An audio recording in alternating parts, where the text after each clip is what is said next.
এখন বাজে ভোর 4টে।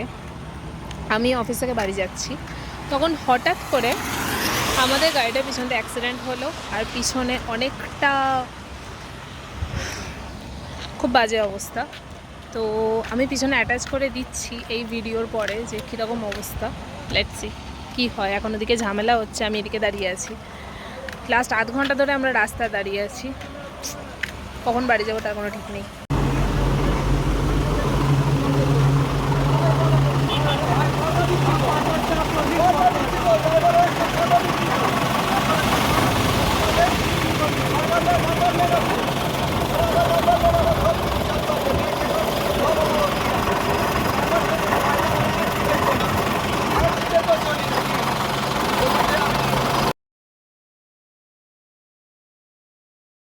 গাড়িটা তখন এত জোরে ধাক্কা মেরেছে, সত্যিই আমার কথা বলার মতো একদম অবস্থা ছিল না। এখানে তোমরা দেখতে পাচ্ছ যে গাড়িটা বেরিয়ে যাচ্ছে, আর আমাদের ড্রাইভারটা জাস্ট উঠে মানে অনেকটা পর্যন্ত চলে গেছিলো। ওই ড্রাইভারটা জোর করে থামিয়েছে। কোনো ট্রাফিক সার্জন নেই, এত বৃষ্টি হচ্ছে, পুরো ফাঁকা রাস্তা, আমরা দাঁড়িয়ে আছি।